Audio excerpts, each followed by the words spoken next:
Ron. I thought Ken was going to be on, but I just want to always give thanks to Ken and of course the brains behind Ken Lil, who put there we go. There's our show, the show and master behind the scenes.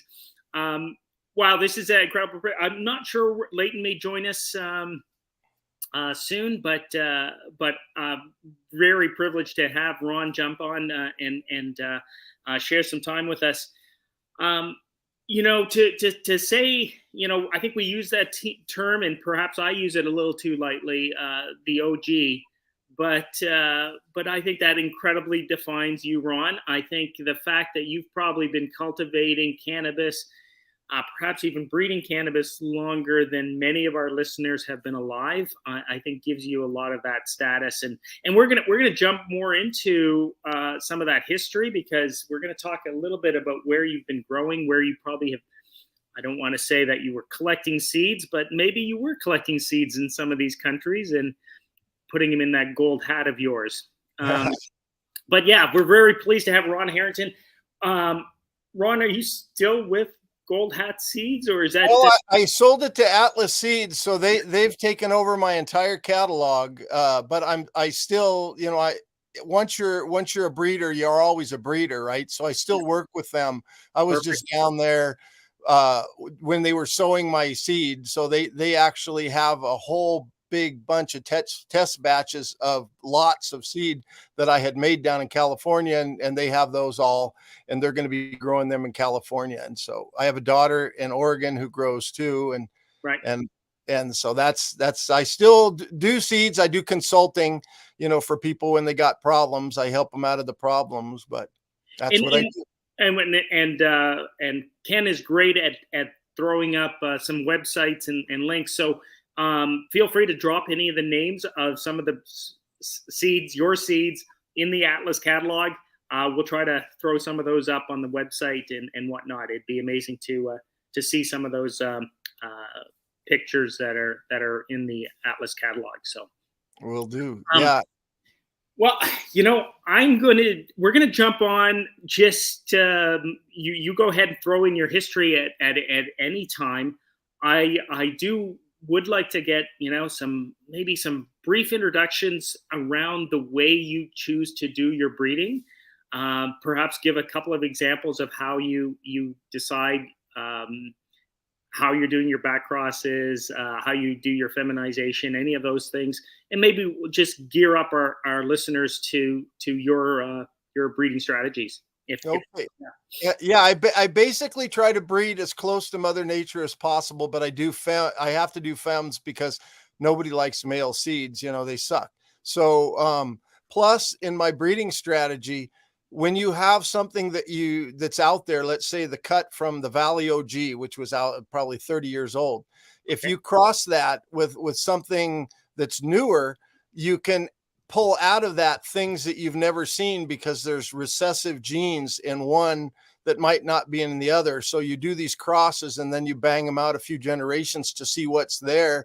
And then you do back crosses and so forth. I really torture my plants because I don't want to grow crap. There's like so much stuff is crap. We where I used to work at an LP here, we bought like $7,000 worth of seeds. They had $7,000 worth of just really nice seeds. And we grew 10 packs of like a whole bunch in a couple of rooms. And there was only 5 out of all of those seeds. I mean, there's like 20 some odd cultivars, and there was only 5 that I would call even keepers. Right. So I'm a weed snob, like to the point of being an a-hole. Right. Yeah. If somebody says, "Oh, check this out. What do you think? Ron, try this out." And I say, "Oh, that's horrible." Or they show me a picture. I said, "I don't even want to see it." But if it's good, you do. Yeah. And so I test my stuff with powdery mildew, with my seeds if possible, and it's not always possible. I tried to plant my seed, or have my plants and put my pollen on my seed day 26 to 28, something like that. Okay. And I try to do that if possible with the plant under insect pressure. And so I use harpin protein to simulate insect pressure if I'm not fortunate enough to have some spider mites close by or something that can be torturing my plants, because I've got such crazy predators here that my plants just don't get sick. Right. I mean, I've had spider mites, but it's usually on a couple plants here, a couple plants there. Because if you plant clover by your plants, not only will they house powdery mildew in them because they're a nitrogen fixer, right? So that's a high nitrogen plant. So therefore the powdery mildew just goes bang and it'll hit your clover. Well, spider mites like clover too. And a lot of people grow in their yard and they have their pots in the yard and up they go. And next thing you know, they got spider mites and they move them in the house in the fall and the whole place is a mess. So I tried to just to go with Mother Nature with the plants and try to get rid of inbred pressure, although I'll go out to F7. But I tried to keep hi. Oh, I'm going to have to call my dog. Sophie, come. Oh, no. Here it goes. Sophie. Where's the cat? We were watching Puppy TV love. I was watching TV earlier today and my dog was here watching the TV, and then it was some old episode because I'd never watched an episode, and bang, my dog saw your dog, and that was love at first sight. Come here, Sophie. Right, because you got a border collie, right? Yeah. Sophie, come on. He's an Aussie. He's a mini Australian Shepherd, but is this a mini? She might be out with her mom, out with my wife, but usually if I call, the dog comes shooting up the stairs. Yeah. And I think for our listeners, in my opinion, it's important to understand that. So when Ron's describing those conditions, like to me, the powdery mildew that affects red clover is a different species of powdery mildew that would affect cannabis. But the fact that you have conditions that are causing powdery mildew in red clover, you also have the right environmental conditions to cause powdery mildew in your cannabis. Yeah. And so it's important to know that it's not the powdery mildew in the red clover, but the red clover is a nice sign for you to say, listen, I've got the right environment that is creating powdery mildew. And so those strains or varieties that you're growing, if they are experiencing powdery mildew, then they're susceptible to powdery mildew, which is great. So that's what you're recreating. And just for Leighton's purposes, so Ron was just describing his torture chamber for his plants, and that he's usually introducing male pollen in the feminized. Oh, you're using female pollen at day 21, 28? Yep. Day 28. So you're bringing in, I thought you were doing some back crosses, but you're doing back crosses with female pollen. That's right. I save a cut and go girl to girl. That's the only way. If otherwise it's too hit and miss. So you're not reintroducing male pollen ever, unless like Jodrey sent me some puck seeds or something like that, and I wanted to grow those out and cross it to the original puck, which I'm doing this summer, and so yeah, that's. But otherwise, it's always female pollen. Okay, and are you using silver thiosulfate or? Yeah, SCS, and there's each plant reverses differently. It just depends. If it's like an OG plant which stretches taller, it's more hemp related.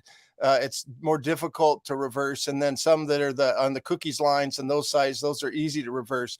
So you might only hit those twice, and the other ones you'll have to hit 3 times. But yeah, okay, piece of cake. Yeah, I think I sent him a picture of a nutted up girl, and he's got one there, and they nut up really nice, and you gotta reverse them at the proper time. Not that one. Yeah, you'll have to tell me where to go back to. So that's your driveway. Go back to that one. No, go back to the one with in the yard. I want them to see this. Okay. See that right there? Now we're talking. What kind of soil horizon did that girl have? That looks like a riverbed. Yeah. Well, it's not even riverbed. It's my driveway. It's my driveway, and I'm going to let it finish there. Everybody knows, don't even touch it. It's like, I'm going to leave her grow right there. No fertilizer, no water, no nothing, just pure Canada. And so I'm really big on letting your plants get tough. I'm a taproot kind of guy. I mean, Leighton's big on his soil horizons or whatever.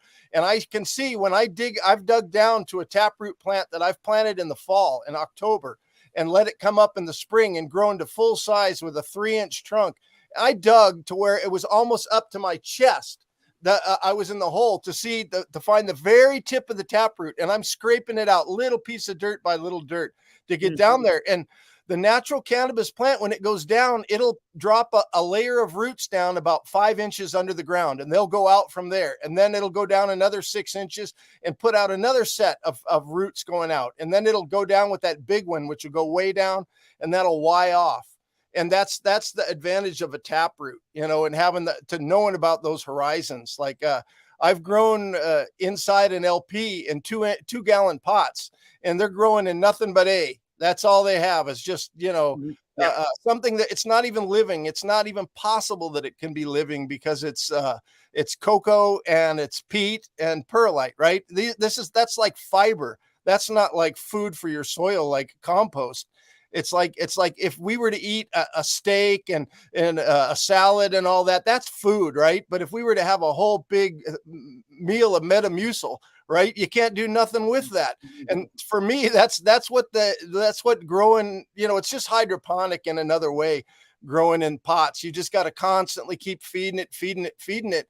But I sent him a picture joking around earlier, like I've used this crazy picture. Anybody can breed and anybody can do anything, but it's a couple of guys. Oh yeah, look at this right here. Just this ground was reclaimed by the river. I went to the river. It's nothing but silt. There's no mineral in it at all. I tried to grow in it. It looks like it's loamy, but it won't grow crap, right? So what I did is I got some of my dry clay and I went out with my skid steer and laid piles of clay out there. On top of that, rototilled it in, put some compost, so tilled it in. And the next year I planted those spuds and look at what they did. They got some life there. They've got something besides Metamucil. They got a little rock to build on, and it just goes better from there. So I'm a big living soil guy, man. You can't really grow in a pot and get food that's going to taste really, really great. So, and sorry, Ron, are those all in Spruce Grove or are those in? No, these are all way out here in zone. I live in zone 1B or 2, right? So I live out towards Jasper. Okay. So, wow. So it's like nobody should be able to grow. And I have developed a way that I can grow with what I have around me, and so it's nothing but clay, rock, hard clay, right? Which is nothing but mineral. There's no organic in it at all. And so what I'll do is, like, my yard is just green and beautiful because I put compost on it and I watered it. And now the soil like raised up 3 inches and it cracked itself all apart. And the clay is all coming alive and opening itself up and got all this life in it and everything. And then if you dig down about 6 inches, there's a line between the living and the dead, right? There's that line. And so my yard is healing itself. And anyway, you mentioned about compost, my crazy way of composting. Yeah, I'm just going to do a quick still summary of your breeding procedure. Okay. Then we'll jump into some compost as well. So I also just wanted to summarize for our audience again the introduction of a little extra pressure. So you're not getting enough insect pressure, so you will simulate insect pressure by using the harpin protein to tell the plant that it's under insect attack. Just another reason in your way of getting your breeding under some selection pressure as well. Right. I think it's the metagenetics or something like that. It like passes it forward. Like when we're born, we inherit our gut microbiome from mom. Yeah. And we carry that through our lifetime, and then we pick up a little more here and there. So it's kind of like it is like, I mean, this is a plant that's been bred for 25,000 years or longer. So it's really important to reveal some of that genetics that is often tucked away and stuff. So I really think that what you do is you are bringing out often stuff that we don't see in strains that were very common common to us, but you're bringing out a whole other element of them, that their expression, which is amazing. Because then it also shows the robustness of the plant, that it's got all these amazing stuff in it. And just one other question, because you mentioned you're in zone 1A or B. 1B to 2. 1B to 2. Are you using light depth? Yes. Oh yeah. But I can finish. He brought up a picture of stuff that's outdoors. When we talk about cold tolerance, we'll go into that. Okay. And I've got early finishers that are for that. Okay. Yeah. I was just wondering, because you must get a killing frost by early September. Yeah. This is cold tolerance here. It's -8 the day I took this picture. Yeah. Great. Okay, that picture or the one before it? That one. Both of them. They're the same plant. Oh, okay. One's zoomed in. Yeah. Those are ice crystals. That's a whole row grown outdoors, finishing outdoors, right here in zone 2. Yeah. When does it shut down at those temperatures? Is it like 32 or 40? 32. It's like 26 Fahrenheit. I can go to -8 C. Wow, that's crazy. That's crazy. Yeah, people tell me that they say, "Oh, my stuff just melts down." I said, "Well, get rid of the equatorial stuff and do some of my 40 degrees north stuff, and you can get her." I plant in the fall, in October. I've got some pictures that the wind just tore up of some plants, but they grew outside in organic ground, and I planted them last year. And they're the biggest, the best, the tallest, the nicest plants, ever. But they might not finish. I think because El Nino will get a late fall, so they might finish. But that's the key with those things, is you got to have all the metagenetics turned on, get the cold tolerance built into that, and I can plant them, get them. And we're talking, these things endure frost to -6, -8. And then they start regrowing in the spring. No, I plant a seed. I plant a seed, and the baby comes up in the spring from the seed I planted in the fall. Oh, I got it. It'll come up in the spring when it's the appropriate time, and it'll get frosted a bunch of times. It might even get buried in snow, but it still lives. Got you. Now, strong. So you've just used cold as a stressor to get that genetic expression out of this? Correct. So and the selection of that, like the natural selection of it. If it's not cold tolerant, when it gets frosted off, it folds over and it's dead.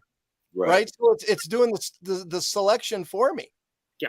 So since I moved up here, I've got all my equatorial strains do not work here.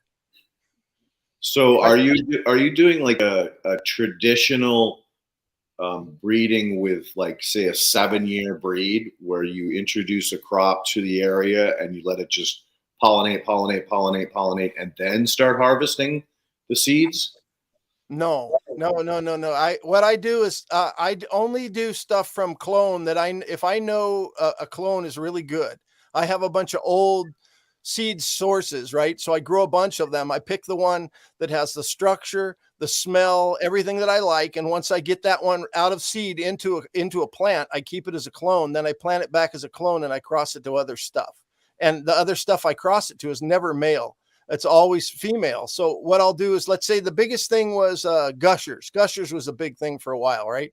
Mm-hmm. And so I took gushers and crossed it into my old guard, the stuff that I know has the baked in resistance. Like I got 21 strains that have baked in resistance that are really good, that I know all the traits about them. And so that I'll run that into the gushers, and then I grow out a population of that. And I see, how does it handle me spraying it with river water at week 7 of flower? Does it melt or does it hold up? And if it holds up, and most of them melt. But if it holds up, then it gets to come along for the ride, and I'll work with it until I get the structure perfect, the chemotype perfect, because it's very, very important. There's so many cannabinoids. And so I'll cross against everything. I even crossed against Grimspoon, which is a plant that I thought was just a waste of time. Why did anybody mess with this? But I thought, you want to know what? I want to know what's in it, right? So I want to see what's under the hood. I took some stuff and I took a Grimspoon and I reversed it and I crossed it to a whole bunch of strains, and then I grew them out to see what happened. And it's got some very unique terps. So now I'm getting why you're getting such incredible genetic expression or potential is because you're using river water on top. Oh, river water's the best, man. That stuff's alive. I've been trying to tell people that for years. Fuck, build a pond and use that water. Yeah. Yeah, it's funny. I got from three clones from the some of the very best stuff that was out there. People were saying, "Oh, this is great." It was Kush mint, was it Kush mints, and I don't know. There was some really, really good ones, and I thought, okay, this is great, man. I just got a couple of plants just baking, and I thought this will be really good. I'll just reverse them and cross them against this or that just to see what I get, right? So I did that, and second I broke out the river water, man, watered them, they just melted. They got pythium, and the roots just rotted right away. I said, whoa, this doesn't got resistance at all. So they're gone, all three. Yeah, that's what's crazy about the indoor salt grow breeding process. Does not work well in living soil and outside. Doesn't work at all. Yeah, it doesn't. So, once again, been preaching that shit for years, and people don't understand. No, don't. If it's a living soil, don't ever put it into salts.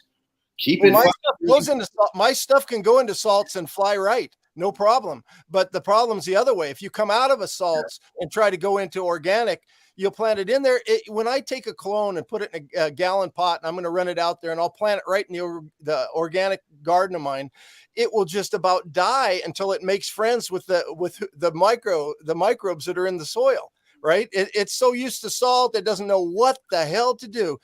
But it takes it about 2 or 3 weeks to make friends. But if I was feeding it organic newts at the house, you put it in and it doesn't miss a beat. It just goes bang. It's alive from the get-go. Let me ask you this, because in my experience, that's my house right there. There's a river water. Beautiful, beautiful.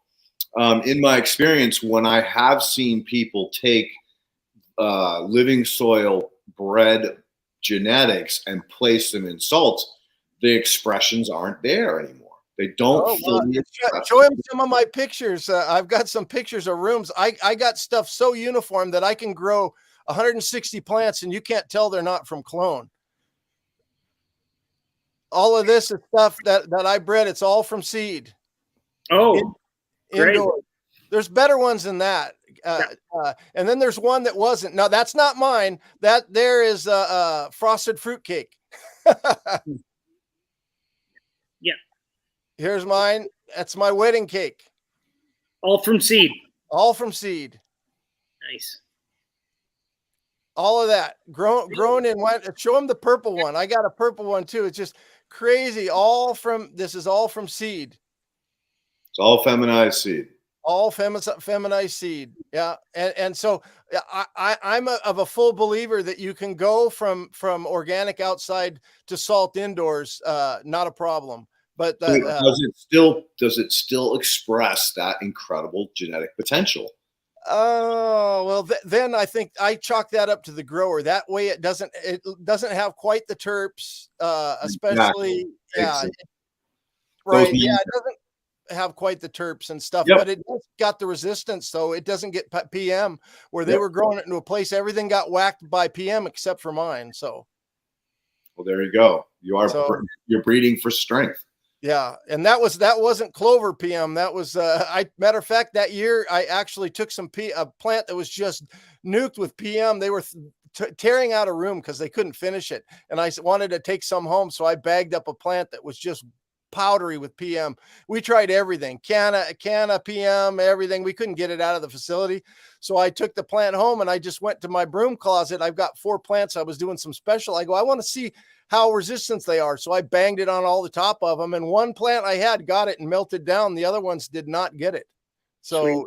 There's something to the resistance. I mean, I always equate it to, it's like the human body. We're supposed to have parasites crawling on our skin, cleaning our pores out. We got parasites under our eyelids, keeping our eyelids smudge clean and stuff like that. Fish are covered with parasites and funky stuff. And it's not like I'm just a me. I'm a we, man. I have my whole everything. I'm a universe to all these living things. And why wouldn't that be just the same? It is the same with plants. You know, and so the stuff I got, got some stuff that I took old soil back from the LP, and I tried to reuse this old soil. So I dumped it in a pile on the ground. I go, this is going to great. You know, I'll plant some plants in this. I put about a 40-foot row on the ground, 2 feet tall, 3 feet wide, and I'm going to plant right down the middle of it. That stuff doesn't grow for flip because it's got all that salt in there. It's nothing but cocoa and peat and perlite. I have a peat bog on my property and I don't use peat. So there you go. It's like if we were going to eat dinner at Av's house, we'd have a nice big salad, right? Some chopped veggies and a steak or something. Who knows what? Maybe he's a vegetarian. I don't know. But we're going to eat food. We're not going to eat a cup of Metamucil, right? Mm-hmm. And when you look at peat and you look at cocoa, it ruins your soil. Don't add that stuff in there because it's like Metamucil. The microbes can't do nothing with it. Mm-hmm. You put it in a compost heap and try to break it down, it just won't break down. Let's jump to your description of how you're making compost. I think this is always interesting, and it is an art. As much as it's a science, it's an art, and people love the recipes. So if you don't mind sharing yours, love to hear it. This is Sub-Zero compost. That pile right there, that is organic cow manure from next door. I compost that for 2 years before I use it. And it's part of the mix of my compost, but I do that for this is it's a close-in view of close-up view of that, I think, or something. No, that's the other thing. Show the other compost pile. Then I have 4 piles like this that I run these 4 years. This is hay. There's probably 200 meters there or 300 meters. There was like 1,200 pound bales, and we grind it up with a forage grinder, and I put it in piles like that, and it sits there for 4 years. I'll go in it with a pallet forks once a year and give it a flip when it's good and dry. That's the fungal, 100% fungal. The only thing eating that up is fungus. It doesn't have wet enough. It never builds heat. It never does nothing, but yet it breaks down the lignans and stuff in the compost, and it'll turn to dust. After about 4 years, it'll be all broken down to where I can move it around and it'll break up like really fine soil. I could get it through a 1/2-inch sieve. And then I take that and I layer it in layers with alfalfa, fresh alfalfa that I cut from my field. But I don't put the alfalfa in too thick of layers. I put like that, the dry, broken down fungal stuff with the alfalfa, about 6 inches of the dry stuff to 1 inch or 2 of the alfalfa. If you put too much of the alfalfa, it turns to schmuck, to sludge. It's just nasty, right? So I make a lasagna out of that, about 6-7 feet tall. And then I let that set for about, 10 or 12 days until the alfalfa. And you're adding a bit of water to that pile as you're. No water, just that water right there at that point. So it's kind of drying, but the alfalfa the alfalfa goes through some sort of a breakdown or fermentation. And then when I turn it, I push it all flat and I throw, and this is where you guys can hate on me or not, but I know it works. I take a bag of 25 kgs of calcium carbonate, which I know you're going to hate it, but it keeps the nitrogen from going ammonial. So I put the calcium carbonate on there, and with oyster shell. It's oyster shell, and it's like half powder and half a little bit sand size. I put that on there, and then I put one other thing I forgot. Anyway. All right. I'll keep talking and it'll come to you. Yeah. So I don't hate on you for calcium. I use calcium as well. People told me you can't use calcium. And I'm like, everybody tells me that. And I said, well, come look. Steiner, he was the one that really kind of opened my mind to the idea of, hey, you know what? It's worth trying it. Just because everyone says you can't doesn't mean you can't, right? Yeah. You can try it. Yeah. And rock phosphate was the other one. Yeah, I've had tremendous results with that. I turned GOM, which was a 0.501, which is just ground up organic matter, just pure yard waste, no seed end relationship. It's just a guess what the fuck it is, and it turned it into a 4.521 fertilizer. Wow. Yeah. Right. So all that shit didn't methane or turn to ammonia. It didn't volatilize. Okay. And that's what I would have been told and believed until talking to Leighton, right? So I was told you don't add lime to a compost pile because you'll increase ammonification. Right. And then Leighton told me, yeah, are you just regurgitating what you read, or do you actually know that? And I said, that's only what I read.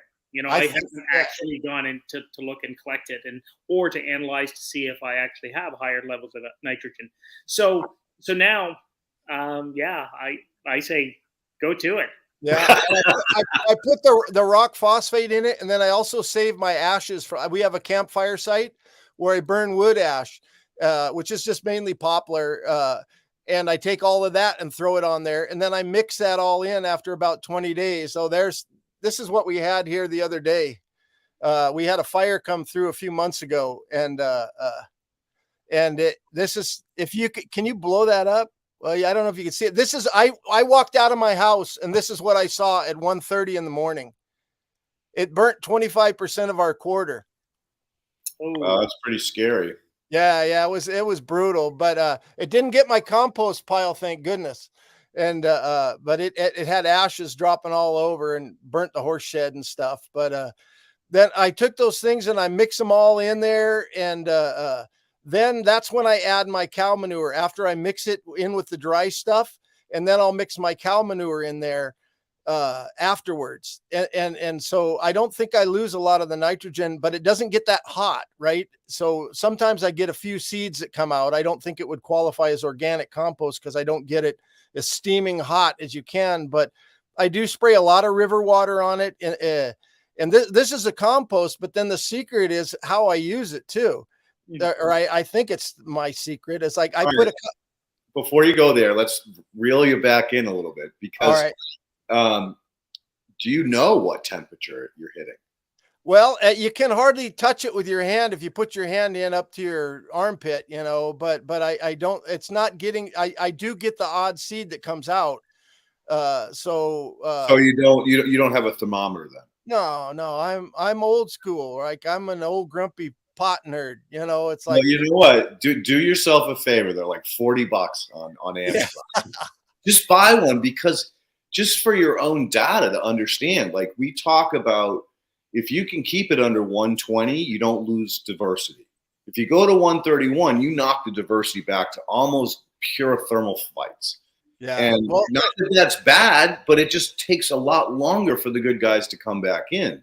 Right. And this goes against a lot of people's principle. Like this guy, Ian, who I've been working with from Cure Soil, when I first told him, oh, no, I never get near 120. I hit 115, I flip it. And he's like, oh, you're a botulator creator. You're a disease creator. I'm like, no, dude, you're not trusting the process, man. If you are purely aerobic, those guys can't take hold. They're food for somebody else. You know, I never see spirochete or spirillum or E. coli or any of these things in my cold compost. But it goes against the compost regulations because they don't want us to have the fucking biological stuff, right? And or the cold up here is something, it gets -40, right? Yeah, and that was the other question, is what is your medium temperature? Like what is the average over the year? The average temperature must be like about 50 degrees Fahrenheit, maybe. All right, so you're better than like the Northern Kingdom in Vermont. Their average heat days is 35 degrees. That's the average for the whole year. Yeah, they get to 105 degrees in the summer. Well, no, I guess our average would be that cold. Our average, for 7 months a year, we're below zero. Yeah, so, then you definitely. And what is the hottest it gets in the middle of summer? I think it's been 80 degrees this year. Okay, so you are in the most ideal place to compost. The high temperature today is which would be about 19 degrees, which is like 70 degrees Fahrenheit. You know, so that's the high, and it'll get down to 60 at night. Gotcha. It's kind of tough to grow in, but most of the seed potatoes that are shipped to the United States are grown up here because the nematodes can't handle the freeze down. Yeah. Like our ground freezes 7 feet down. Yep. So these are potatoes in an area I reclaimed. Yeah, that makes total sense that they do that, because the potato industry is one of the most ridiculously stupid industries I've ever been a part of or worked with. They basically take the contaminated water, contaminated with nematodes, and put it back out on the fields. They don't do any sterilization. They use the skins and everything else in this nasty ass slurry and puke it out on the fields. Totally anaerobic, and they wonder why they have to use so much nemicide. It's insane. Yeah. Well, my potatoes, the potatoes that I got growing up here don't have a single scratch on them. You pull them out, they're out of the store. Mm-hmm. Not even mud sticks to there's no mud. The dirt's so soft it just falls apart. Yep. That's soil. That's soil, not dirt. Yeah, the soil. Yeah. But I just take every year on my garden, I'll put 2-inch compost down, which is the mixture of all those things, which is really nice, fine, black, just full of just full of everything, right? And I'll just rototill that in the first 4 inches. I just barely get it into the top, and I do it year after year after year. So I'm about a meter above from where I started, right? So I keep adding it, but it keeps breaking down into the microbes, micro, really, really, really small. So it keeps breaking down as it goes. But I'll put that compost on a couple inches. I'll smooth out the ground, and then I'll put alfalfa on the top, about 1/8 of an inch. That's it. That's for underneath the snow. And then I'll cover it with about 2 inches or 3 inches of, it's Straw? like straw stalks. They're stalks from oat. Yep. Oat straw. And then the snow gets on it, and it's buried under 4 feet, 3 feet of snow all year. Right. And best so insulation in the world. Yeah, I've dug back the snow, and there's this little magical layer. There's a little magical layer right where the straws match down, and you peel it up, and they're right there in the magic. You'll see this, so there's some pinks in there and different colors, some whites in there. There's stuff alive still under that, all that cold. And then when it all melts off, my plant just comes right on through just booming up through the top, and off it goes. Yeah. One of my favorite Elaine stories was, she was where was she go to? Colorado, I think it was. She did a stint in Colorado. She went out to Montana in the middle of winter and dug the snow down to the frozen ground.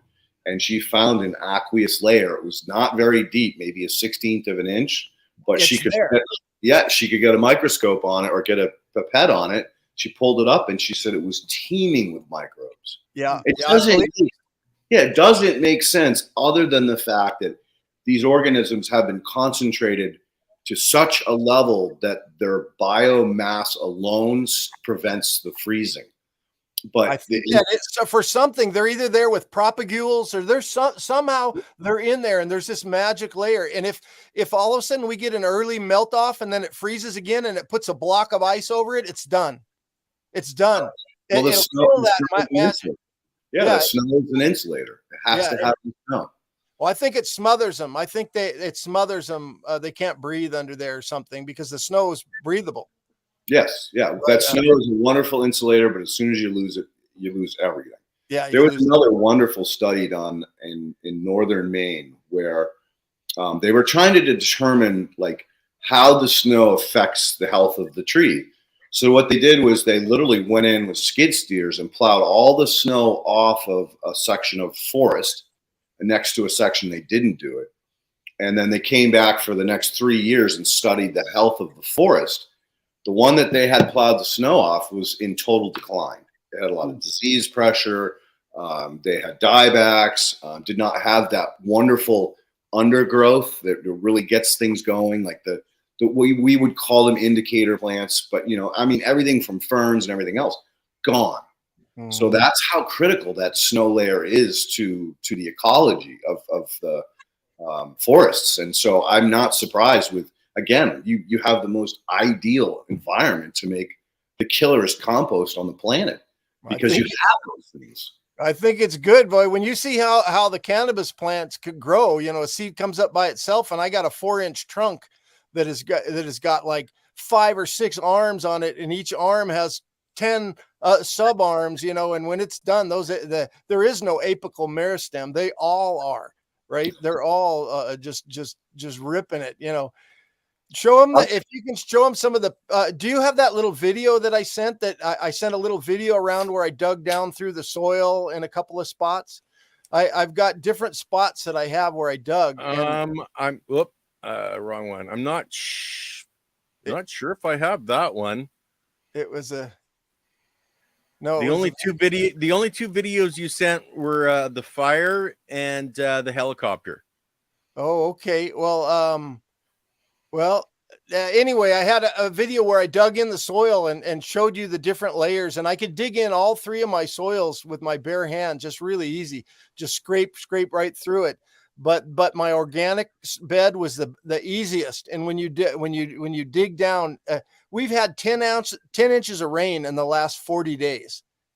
Right. And it didn't take away the air. The microbes and everything just keep it puffed up. The soil's puffed up and it's holding itself, you know, and it doesn't have a problem. You know, that's called aggregation. Yeah. I hardly even water. Really. I hardly even water, you know. And technically you don't need to when you're in an environment like that where you have a healthy aggregated soil. It's going to pull in all of that water, vaporize it, and store it in the aggregates. So it can use it as it needs it later. I mean, nature works pretty well. Yeah, when I dug down that one time in the pit to see what it was doing, as I got all the way down to the bottom, like it went from the soil to the black, you know, the really good, and then it went to black. And as I got down about a meter deep, I could see like a bluish clay I got into, like a bluish green clay, and I smelt it, you know, I tasted a little bit. It was like, it didn't have a salt to it, but it really had an earthy taste, and it didn't smell like rot, right? But then I went down further just to see, and when you got down about another foot, then it got to something that was kind of a yellowish, almost virgin dirt, right? Virgin, like the clay that I started at on the original ground. So, and all of that was from the point it was rock hard. You couldn't stick a screwdriver into the ground when I started on that piece of ground. So that yellow clay, was that preventing moisture from penetrating it, or was it soft enough? Probably all clay does a pretty good job of holding water, right? Yeah, it does. But as you got down, the water would really flow through the first couple of feet, right? Here we only have 2 inches of topsoil in the field, so we had not very good soil at all. And it's all clay. If we can't plow, we can disc, but we can't plow. That's the way we farm up here. And because if you plow, you pull up all the white clay on the top, and you just can't grow nothing for years. It just ruins it'll ruin your field. So, but I don't think it would let water through, but extremely slow. When they drilled our well, I sat there just watching every little bit to see when they were going to hit aggregate. They drilled 220 feet and really didn't hit anything till about 165 feet. They hit like a 12-inch coal seam, and then they're drilling more, and they never hit rock. Really, it's all they hit a couple of little pieces that look like chips. They must have went through a rock that was in there, but everything here is round rock. Like down by the river, it's all round. If you dig a rock up in your yard, it's round. It's a lot of rhyolite and funny looking basalt looking rock. Yeah, that's you, because you're all glacial till up there. It's all glacial, yeah. So, you know, you said something that I really want to bang home, because this is something I talk about to people who are trying to build the horizontal system. Is I tell them, please, whatever you do not use white clay, because it's basically primary. There is no nutrient value in it, which you've just verified by the fact that if you do plow it, you're fucked. So thank you for saying that. And the blue and the blue clays are by far the richest and most mineral. Next would come the reds, the greens, the yellows, and then obviously the white's no good. So yeah, the white is loaded with selenium. It was loaded with selenium. Actually, we sent it out and had it tested. Yep. And it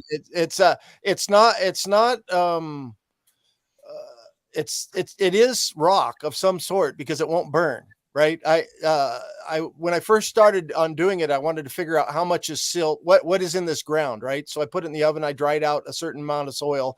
I got it hot so it was completely dry. Then I weighed it, and then I put it out on the campfire and burned it to completely burn it forever, like until I basically baked the clay.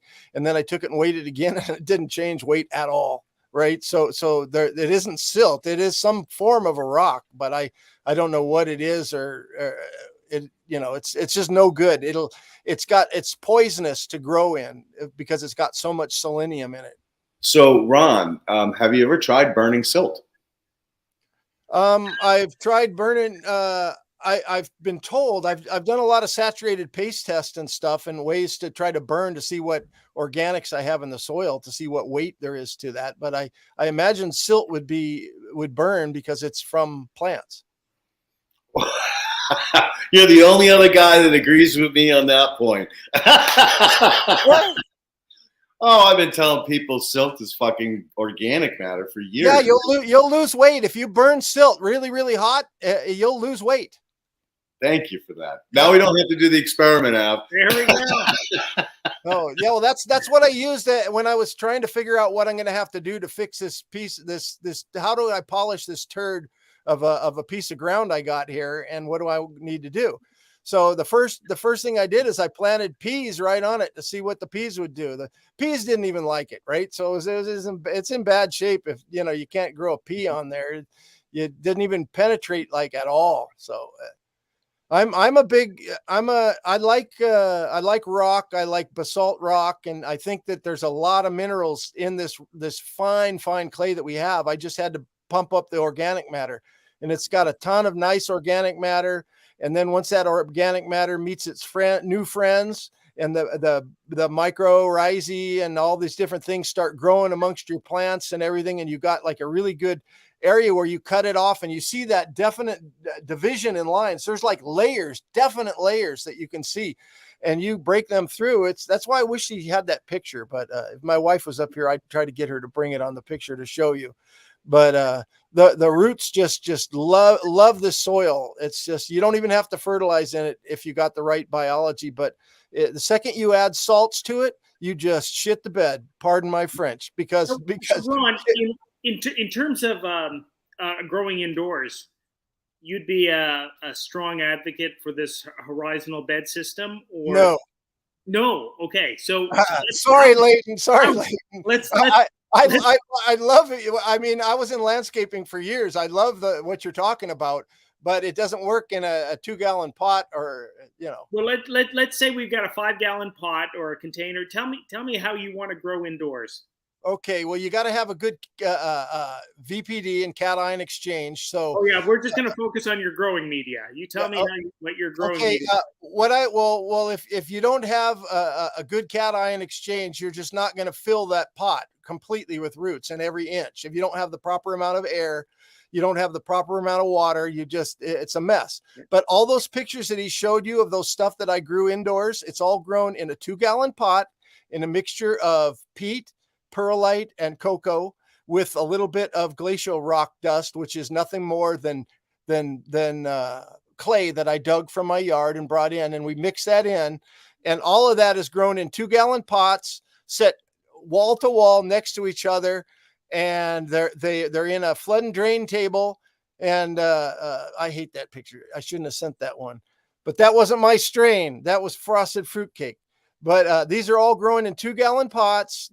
They never show a deficiency, nothing. They're fed with rainbow nutrients. So you're growing hydro. Huh? You grow hydro. Pretty much. Indoors. I see. Yeah, okay. Okay. Why? I thought you had an LSO media. Oh, no.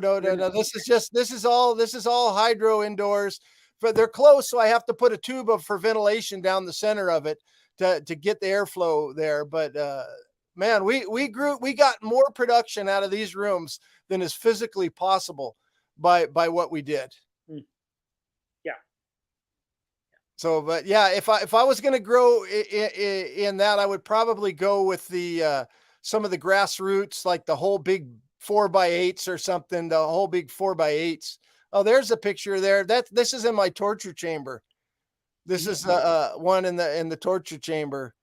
But that's growing in almost all compost, like 6 inches of compost setting on just natural soil. I didn't do anything. I just threw the compost out there, fenced it in, and I'm growing in there because I have to light that. If you were growing in 2-inch or 2-foot pots, no, it doesn't make sense because it's too fucking heavy. You can't move it around. 2 gallon. Excuse me, 2 gallons. Yeah, you just can't keep the problem with horizontal growing indoors is water. You can't get the water to move the way you want it, right? You can't get the air to move the way you want it. As soon as you get it, it'll either go hydrophobic or it'll be too wet and you won't have air, and it's just very, very difficult to water. You'd have to have a combination of top water, bottom water. You'd have to do a lot of gymnastics to make that work. Interesting, because we just had Tom on the other day and he rants and raves about it because it never goes hydrophobic. It never goes anaerobic. And you never have a problem with it because if you overwater it, it drains off the sides. Right. See, maybe you haven't seen the video because I create a shower pan for the E horizon. So any overwatering goes down into the E horizon. As the top starts to dry out, it creates a pressure.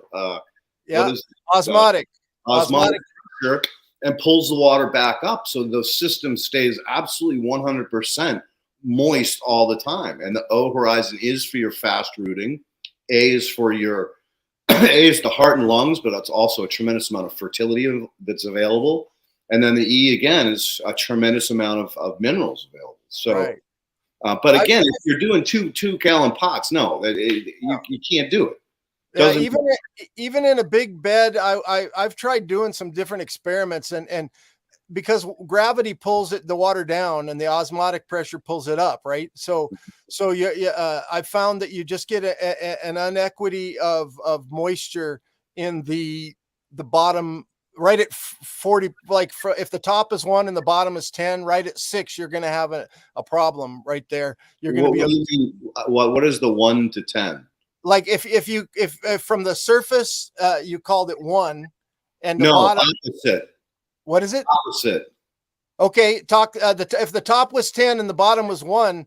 No, bottom is 2.5. Okay, so, I don't.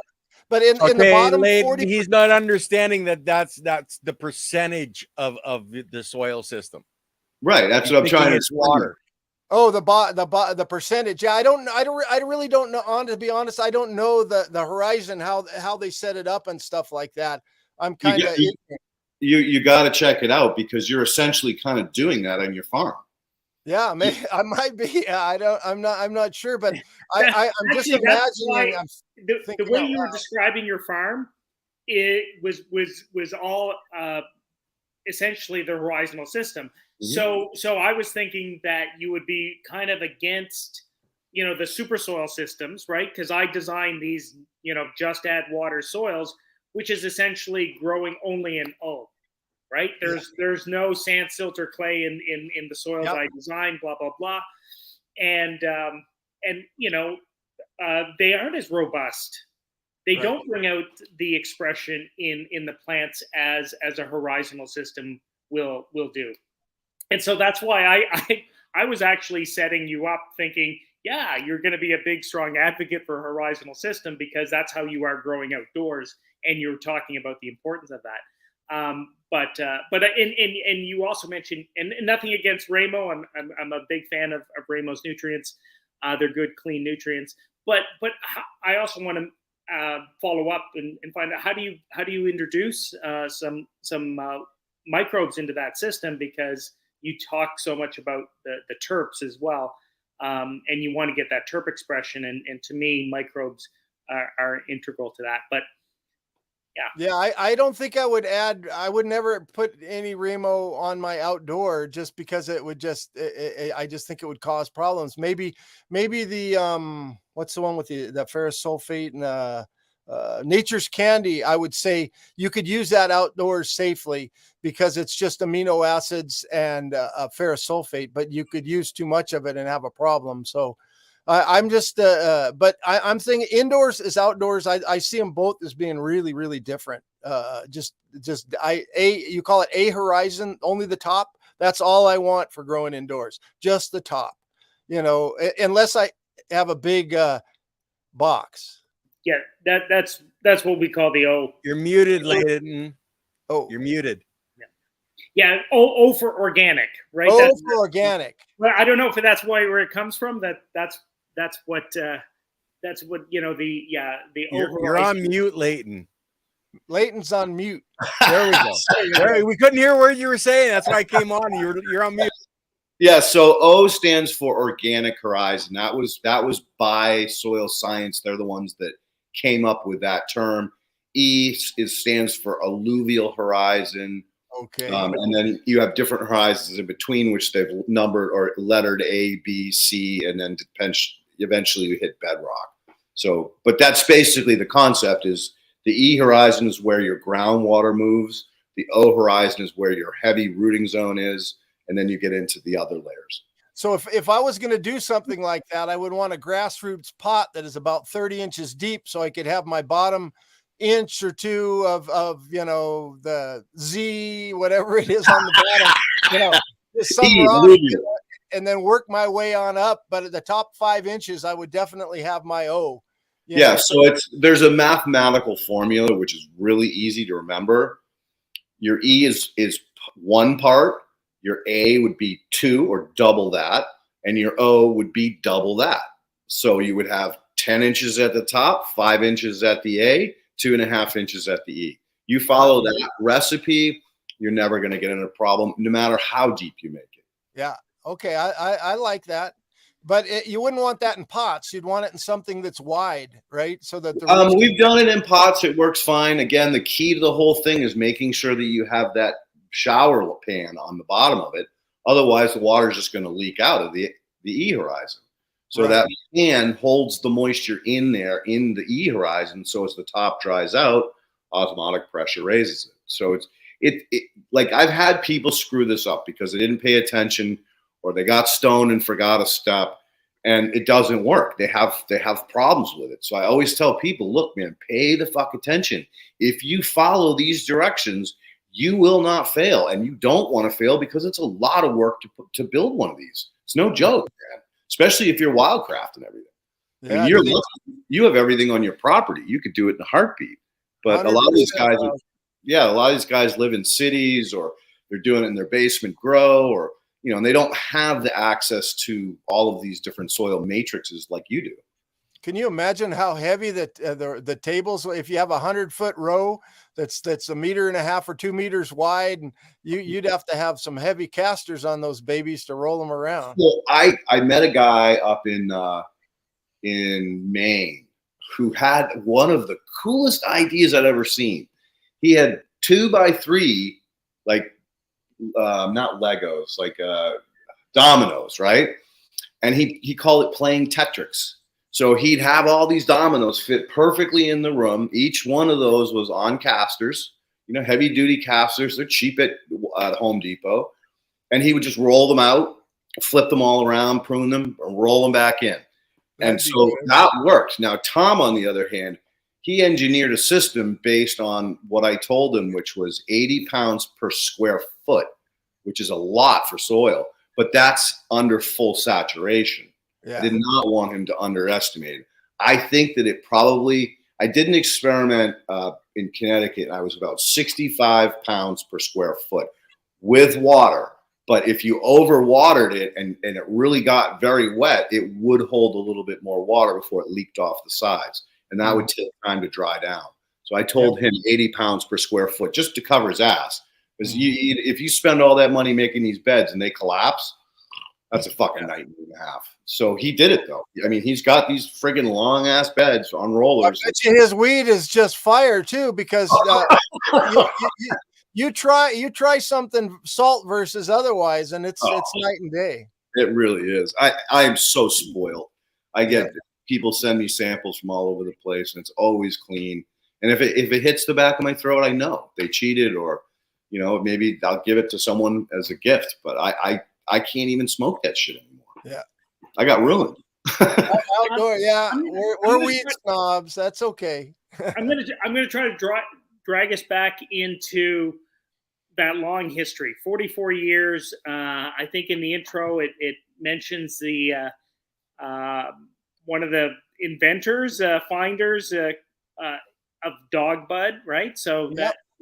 that gives you're the like the grandfather to sour diesel. It's I think so. I don't know.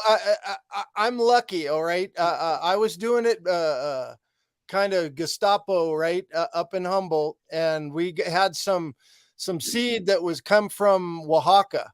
And then couple of the most fire weeds I ever got, right? And so I thought these things are great. We had them growing in the house, and what happened is the timer went stupid on my on the lights, and we had to buy a new timer. And the new timer has two sets of these little pins that you screw on them. It's like a water heater timer.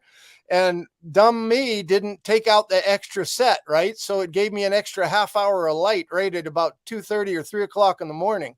So I didn't really recognize this until I had my plants all ball up and blow pollen all over. So I think I reversed them somehow with light. And then, so I had those seeds. So I figured, well, those seeds are good, and I'll plant them. And they came up all female. At that time, I had no idea that you could make a feminized seed, right? I had no idea, but it didn't escape me that I did that. And so I did that over and over and over again. And lots of times I tried and it wouldn't reverse, but some strains reversed, and that Oaxacan did really good. And so I came up with this one, and my nickname was Dog. We were selling like 10 packs, and just like we had a house in Arcata with just stacked up to the rafters. But I was gonna get married and just give up the life, so I left and went to Nevada.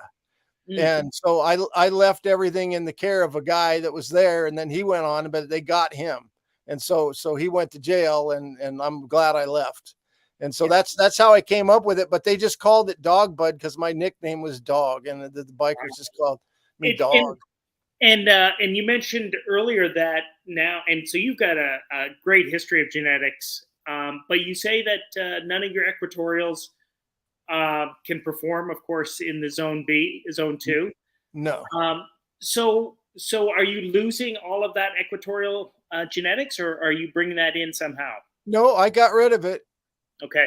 Yeah. Okay. So I still have some seeds, but I got rid of it. I got a really nice Cambodian, just amazingly, but it just takes like 2 lifetimes to finish. And who wants that? It's like, I got some really good hazes, and I've done a lot of work making my hazes faster. So I've got hazes speeded up. I got, but I have to grow stuff that's made for growing up north here. The Afghanis do really, really well up here.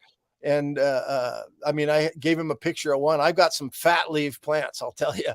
But then I've got some of the thin leaf hazes and stuff too. So, but I've crossed them and then been able to make them more cold tolerant, more cooperative with the weather that we have up here, and still keep the amazing haze flavor. So, yeah. So a lot of what you're growing in Oregon, is it similar to what you're growing in Spruce Grove?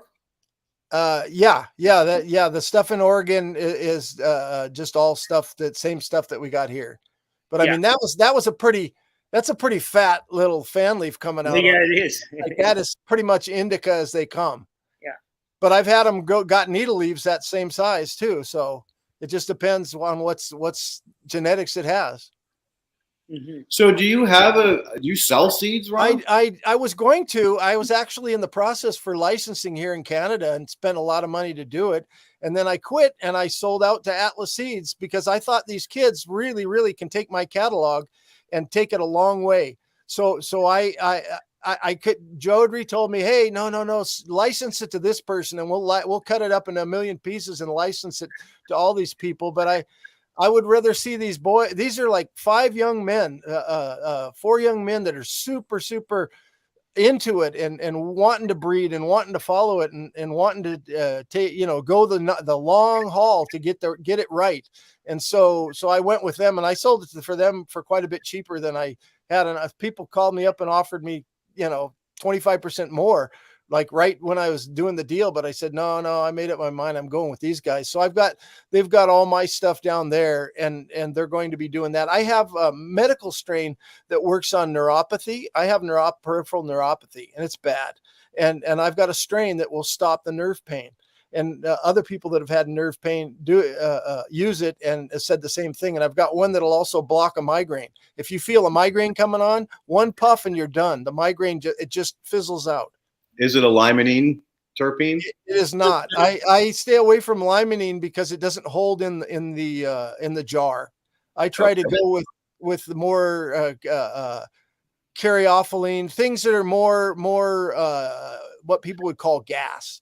Anything that's got a citrus, you can put it in a jar, and in 4 months, it's like hay, right?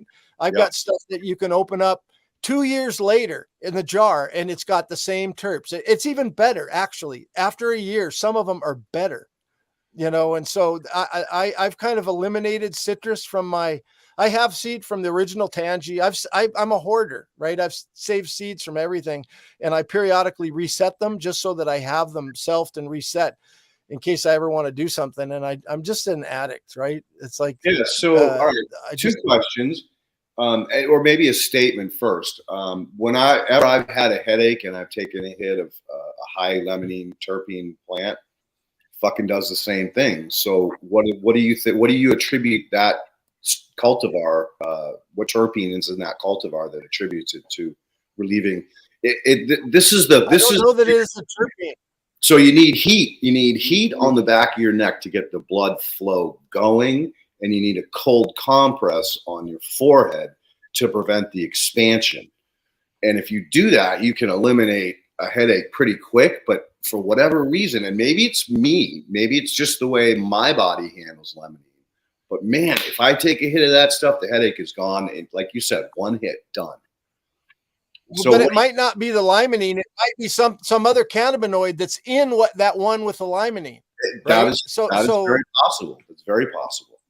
Yeah, if you have any seeds from that, you send me a couple and I'll grow it out and I'll try to cross it to that or see what it is. But Ron, I think it does something with the constriction of your blood vessels.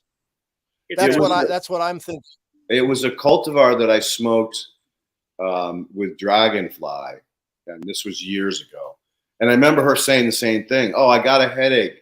Can you get me some of that limonene, that flower? And when they came back to the fire, I was like, hey, can I grab a bud of that? Once in a while, I don't drink enough water, and I get these pounding fucking headaches. And so I kept it, and I took a hit of it then, but I never got seed. I don't know what the cultivar was, so I can't help you with that. It does drop your blood pressure too. I've tested my blood pressure before, and 5 minutes or 10 minutes after a puff, and it drops my blood pressure like 10 or 15 points. So on to your Atlas seed. And sorry, Ron, do you just mind sharing which strain it is? It's called Blue Yellow Bud. They're doing it. They're doing their due diligence, and so before they release any of my seeds, what they're doing is they're growing them all out so that they can get COAs on all of them and stuff. I think a few people for like somebody just put in the comments, is it Yellow Bud? It is Blue Yellow Bud, and that's the one. Mm-hmm. Okay. And so they've gave a few seeds to people, and I have some. So all right, so I would love it if you would talk to these boys and say, hey, instead of putting all the hype on how to grow it, which is really important, they should put those on the seed pack. They should warn the person purchasing them, what to expect with this cultivar. But if they could put the medicinal properties on there too, that would be so beneficial. Because I get called and hit up all the time. I don't think you can though. Yeah, they won't let you say nothing, man. All I do is tell people. For me, I've got one that works on my neuropathy, and literally my feet feel like I'm standing in a bucket of ice water, full of ice, and I can't sleep, right? But 2 puffs or 1 puff, and I go to bed, and I don't wake up not even to pee till the morning. So wait a minute. So this is in Canada, but Atlas is down in fucking Oregon. Yeah, but Atlas has Atlas is in California, Sebastopol. They're by San Francisco, but they have all my genetics down there. But they can write this shit on the seed packs. I don't know if they can. Maybe they can. I I hope know, they can. I know other companies. It's slipping me right now. Who's that guy that went to jail? Uh, it's right on the tip. Jodrey. No, Many other ones. Jodrey avoided jail. This was damn it, right on the tip of my tongue. He puts on every pack what the grower should expect. This is going to be a stretcher. This is going to be an early finisher. Yeah, This you can do all that. But yeah, right. But you can't say medicinally that this will treat your headaches or. And again, you just use the words without saying a guarantee. It's a suggestion. This strain has been shown to do this or have these qualities. Now, I know Canada's strict. Yeah, they should do that. Yeah, that's why they should. You can go to third-party websites where they, will describe, Barney's Rivers strain might. Duke Diamond. Duke Diamond does that with his seed packs. And I don't know. I just a suggestion, since you were the creator of that catalog, that you suggest to them, hey, take it to the next level, man. So that when people are on your trying to pick which cultivars, they're not picking it based on what it looks like. They're picking it based on what will work best for them. That was something Jodrey beat that into my head. It's like these kids nowadays, they just don't get it. If they're in a tent, that's one thing. But if they're trying to grow this shit out, they don't know, when is it going to finish? What part of the country are you in? Are you hot? Are you cold? Are you early finish or late finish? And if you have that information, it just helps the end customer make a more intelligent decision about which cultivars to grow and which ones to stay away from. Oh, for and sure. I get hit up a lot with that. Well, what should I grow? I had someone up in Arcadia hit me up, and I'm like, I'd talk to Kev, because Kev knows the area. He would be the one to steer you in the right direction, because I'm not up on all of these cultivars, crosses, back genetics. I'm not into that, or I'm not up to that speed. But I know Kev is. Right. For sure. They have How did you know Kev when you were hanging out in Norham? No, actually, I met him after at some shows and stuff like that. I just seen him around. I was there. I left there in '77, and he wasn't there till after that. So, got you. I'm not sure. Well, good move for bailing out of there before you got busted, dude. No joke. I picked the perfect time to get married, and so lucky during the time though. I found seeds over like a long period of time. I found another seed here, another seed there. Somebody had this or that, and I just started hoarding them. Even though I had kids raising up, I wasn't a head. I didn't smoke a lot. Didn't smoke around my kids or anything like that. I kind of ran clean because, you want to give your kids the very, very best, and it was pretty stigmatized back in the day, so I just tried to keep my kids as happy and as safe as possible. So, but I did save the seeds, and I'm really glad I did, because when I started popping some of those out, I'm going, wow, it's like, I remember that. And do you have any suggestion for pulling older seeds out of suspension and with a higher germination rate? Depends on how old. There's a magic number. I've never, ever done anything 40 years or older, period. They're dead. They're gone. I've seen a few come 30 years, 20 years. I can do those all day long if they're kept in a good area. I was living in Las Vegas, so I was like in the seed preservation capital of the world. It's like, keep it like cool and dry. And so I had some old seeds, but I reset my seeds. I don't let 8 years go by and I don't reset my seeds. And when any of the batches, like Atlas got a bunch of batches I made in 20, 21, and like those type of year batches. And those are like 100% germination, 100%. They did a bunch, and it's like everything germinates. So I never let someone go too old, because something could happen and you could lose an old strain. And so I saved my old one, so that way it would be 16 years old at the time I tried to reset my next one, so that I would never lose it in case something went wrong. I was just didn't want to lose something that's old. I have the Valley OG from the was it 80s, early 80s in seed, and I have from Amsterdam. I got bunches of them. I've got White Widow, and a lot of those original ones. And I reset them and make a big batch of seeds, and I have some. And then I'll, every 8 years, I'll pull them out and I'll reverse one and make a population again. So I have a friend that was served as a photographer in Vietnam. He was able to, because he was a photographer and he wasn't like, in combat, he had a lot of freedom in between the work that the Navy made him do. And he would sneak off into the jungle. He got some red dragon seeds that was a tree. Have you ever heard? It's a fucking tree. It perpetually grows cannabis buds. You just have to pick the branch. No. And all these crazy genetics that he brought back. It was a Buddhist monk temple that had bred the cannabis plant for hundreds of years to be a perpetual tree.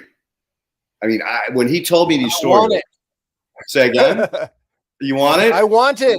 So if I got you seeds, which are 50 plus, you think you could pop them? Nope. 40 years are dead. I don't care. I do meristem, I do TC and stuff, but there's no rescue that you can do to a 50-year-old seed. He should have started them and just let the males fertilize it and kept it going. Oh, he's going to break his heart. Tell him this. It's going to break his poor guy. Yeah, well, maybe I should have him on Wednesday with Andy, and then he can talk to Andy directly about this stuff. Why don't you do that, Ken? Let Ron break Andy's heart, not me. Poor Andy. Yeah. Well, I lost a few good ones. I lost the original dog bud. I didn't start it for so long, and it was 20 some odd years, and didn't have the chops that I have now. And I couldn't get it to go. And I went through, 800 seeds and couldn't get a single one to pop. And now I do tricks with gibberellic acid and other stuff. You can get 20-year-olds to pop real easy, or not real easy, but fairly easy if they were decent. But once you get that old, it's done. Oh, that's a bummer. All right, Ab, I'm sorry. I didn't mean to interrupt. I think your comments about Cambodia or Vietnam also want to have Ron share a little bit more about other places where you've been doing you've grown in the past and talk about those experiences as well. Well, I haven't grown I've been in Guatemala around a bunch of growers and helped other growers in other places. Like I've got my seed growing in multiple continents right now. And so I get it right now. It's easy because you can do FaceTime and you can see everything growing. But back in the day, I wasn't even in Vietnam to get those. Somebody smuggled those seeds back for us. So we got them out of the military. They came back with them. The boys brought them back, brought in some bud that had seeds in it. I go, I'll have those seeds. And sure, yeah, I have the seeds. And that's where I got that one. So I like seeing how my stuff grows in different places. I've got stuff growing to the east and the west coast in Canada and US. And I've got stuff growing in Vietnam now. So I'll be interested to see how some of my equatorial stuff looks, if it looks like what I remember and stuff. But yeah, I don't get a chance to get out as much anymore, getting old and having a bunch of kids and grandkids and a job. So that Cambodian strain, you said it takes forever to finish. How long? It's probably 12 or 13 weeks. But I have it crossed to a bunch of other things.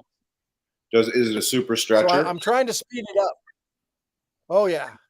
Yes. If you saw a picture of it, it stands half again as tall as everything else. Got you. So it has some real light. Yeah, in light depth, it went all the way to the top of the greenhouse. So it's a super stretcher. But boy, it has got terps that bring back memories. I'll tell you, I smell it and I walk in the house and tell my wife, oh, smell my fingers. It is amazing. So I have it crossed to some really, really fast stuff that it should match with. So I've got it crossed up to see what I can do. So I like old and odd stuff that I can work with to see if I can bring odd and novel terps. And I have every terp that you can possibly imagine, from every fruit flavor, to watermelon to grape. I've got some that if you do a rub on the stem, you smell hot dog water. I've got like every kind, and it's not like the bud has hot dog water smell, but this one, it's from across to Della Hayes, but it's got it smells like hot dog water when you rub the stem. So I got terps, you know, every terp that you could possibly want. I have, with the exception of that, I don't work with the citruses because they just don't.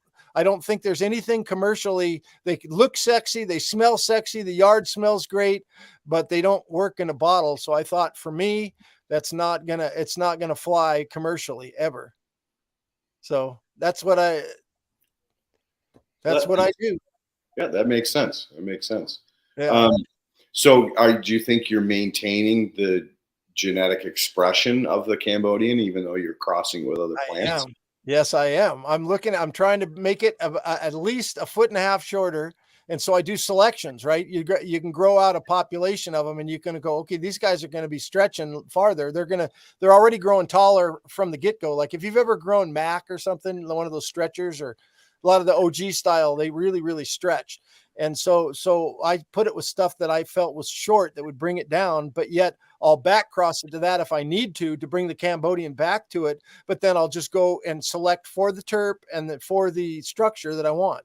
So, and then when I can get them to, I would just work with them. It's just a matter of selection, Right. selection. That's the way it is. And what are they as far as F is concerned when you do release them? Are they F5, F7, F3s? Well, it's crazy because I do a lot of BXs and S self, right? So it's not fair to say that it's like an F whatever, you know, because I don't want to lose the hybrid vigor, right? The vigor that I have with the plant, and I don't want to lose the terp. So I just look at it as an independent thing. Like sometimes it'll take me five different crossings to go, and then if I add a back cross in it, that adds 2, it goes to 7. Right. Where I want. And then when I get it where I want, then I self it. Once I get it exactly where I want, I self it, and I take anything away that I don't want, and anything that I want, I keep that there. So even though it's pollinated, anything that shows the traits that I don't want, I kill. It just goes on the compost heap, and I only keep what I want. And so that's why I'm able to achieve populations where you can plant them by seed, and they come up like they did in those rooms where they're just plant them all by seed on the same day, and up they come, and they all look like clones. That's why I was asking you the question. I was yeah, trying but if you do too many selves back to the same genetic, you wind up truncating it, and you'll lose your hybrid vigor, and then you'll have this like when I first selfed Mac for the very first time, it was like there was like stretchy ones and short ones, and ones that had tiny buds, one that had big buds. That was just, it was a mess, right? And so I had to work with that and self it a bunch of times and still keep that funk that the Mac had to get it. And it's very hard to reverse too. There's a lot of tricks to working with Mac, I'll tell you. And so finally I got it into a Mac that I could be competent that it would give me the same thing over and over. And then I started using that in crosses with other stuff. So I have one it's a Mendo Blue Dream crossed with Mac. It's called Blue Mac. And this is incredible. This strain is incredible. It's just got the terps that just knock you dead. And after 2 years, Dustin just called me the other day. He opened a jar and he says, "Hey, I got this bud that you gave me back there, that Mac with the seeds, and it still smells after 2 years. It's just like ridiculous." And so he was all baked, calling me happy that he had all those seeds. Yeah, but I got a whole bunch of. That's a 2-puff wonder for me as well. That Blue Mac hit me hard. And yeah. I was unfortunate. I was running a meeting at the time, and I brought together all the license holders in Nova Scotia. We were just having a nice little session. Took a couple of puffs of the Blue Mac, and I signed off. Halfway through my introduction, I said, "Okay, I'm passing this off to somebody." Yeah, it's interesting that the high with Blue Mac, it lasts 2 times as long as the high from any other strain too. It's the strains that tend to make people paranoid are the ones that get people kind of hyper and stuff like that, that you just get high really fast and then boom, you're down, you know. But this Blue Mac is like, it's just like a slow roll. It's like like a Jimi Hendrix song or something. It just keeps on going, you know. It's Does interesting. it have the high that gets you really motivated, like the No, unmotivated. It's like okay, it's couch lock. well, it's not couch lock. No, It's like I was very happy yeah, it's like I want to listen to my music, man. Leave me alone, and I'm listening to my music. Right? You put on some headphones, and it's just amazing. Your thoughts are clear, and no, it's not an up one. It's there are so many different. Being as though I've had hundreds of strains and made thousands of crosses with them, I've been able to try a substantial amount of different cannabis, and the amount of different flavors and cannabinoid effects that you can get are as different as the different kinds of food that you get. It's not just McDonald's. Okay, that's Mendo Blue Dream. Okay, it's always going to be like that. Or that's wedding cake. It's always like that. It's not like that. And then when you start crossing these divergent things, keeping the gas with the gas and the floral with the floral and the fruit with the fruit, you know, don't go gas to fruit. You know, you're going to make problems. But if you stick in your lane and you do that, you can get amazing flavors and chemotypes. You know, you got some that can make you so creative, and other ones that can make you get the jitters like you just drank 3 pots of coffee, right? So there's medical uses for all this stuff. I just trying to preserve it is what my goal was, is to preserve as much diversity as humanly possible. That's what I did. And then I just play with it by bouncing it across other things.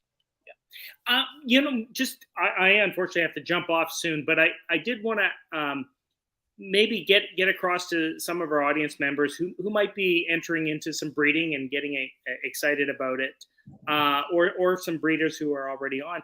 Just can you share some of the numbers and maybe the length of time it takes for you to come out with a strain that you're happy with, and some of the numbers that you use. How many plants you're growing, how many seeds in your whole sifting process. What type of numbers do we talk about? How many plants are you doing in your selection? Well, really, you only need about 160 plants to see what's in something. So if you have plant A that somebody gives you a clone, and then you want to find out what's under the hood in that clone, you self it, and then you plant 160 seeds from that crossing. And then of that 160 seeds, you're going to be able to see the whole gamut pretty much of what's in there. And then you can make your selections from there, like what are keepers, what are losers, and so forth. And I've had I got a good sniffer. I'm a good cook. And so I can make good selections. And so that's about all I need to go for to see what I want to see out of a selection, to see if I want to keep working with it or not. And then if I do want to keep working on it, out of that 160 population, I'll pick maybe 2 or 3. And then I'll take one and I'll say, okay, this one is going to target these 2, you know, or these 3, and I'll reverse one and target those 3. And then I'll grow those out and see in the same fashion, 160 of each, and see what's there. And then once I get it right, then I'll self it a couple times to get it uniform, to get rid of the outliers. Because sometimes you'll get these things that'll grow great big buds, and then all of a sudden you'll get a couple of these small buds and skinny or tall, you know, and you can weed out those. And then once you get it stable, then you're able to have something that you can work with. And at that point, if you keep selfing it, it's going to become less and less vigorous. It's something about it just ties the plant in knots. If you self something like 10 times, you're going to be tying it in knots, and then you'll have this ugly growing thing that won't grow big leaves. And you're doing all of this in a greenhouse without light depth? We did it. No, it's all light depth. Most of my breeding. Okay. Yeah, I don't do all of my breeding. A lot of my breeding is by. Sure. It's done in Oregon, yeah. But I was going to do it here and go big time and do that all with depth. It would have to be with depth. Yeah. And that's what I was going to do. So, okay. But you have to get something stable. And then once it's stable, then you can think, well, what does this need? Like, it's gas, but this gas turns me on. I don't like the smell, or it needs this better or that better. I can cross it to other stuff. Or if I'm just curious of what that has under the hood, what it would match with this, right? You ever see 2 beautiful looking human beings that get married and have these ugly, ugly children? You know, it's like, or you can have ugly people that have just the most beautiful daughter in the world, right? So I'm aware that happens, and it happens in cannabis more often, and you don't have to wait a lifetime to see what they're going to work out to. And so, and you also have to be brutal. If your audience is watching and they're going to try to breed and try to do that, you know, you can do it in about 4 times, you know, a couple of selves, you know, and then you get it back to where you want, but you have to be brutal. You can't go, oh, it smells good, I'll keep this one. This smells good, I'll keep that one. No, you have to start with a plan where I want to wind up. And then your plan has to be brutal. You got to kill a lot of plants. And I have killed thousands of kilograms of plants, you know, just because they're just not there.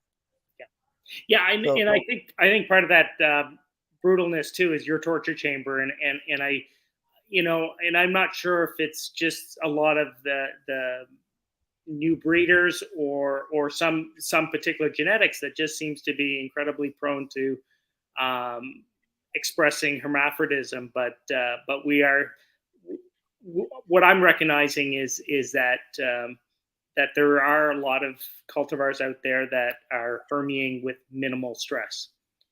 And you get that. You get a lot of them that the guys keep looking in their tents and stuff like that, and they give it the light stress, and next thing you know, it herms up. But I get strains that do herm. So when I'm testing it out, I'll do a cross from 1 to 1, and it'll have all the smell, all the structure, everything I want, and I'll grow out a bunch of them. And out of the 160 plants, 3 will herm. We got trouble, right?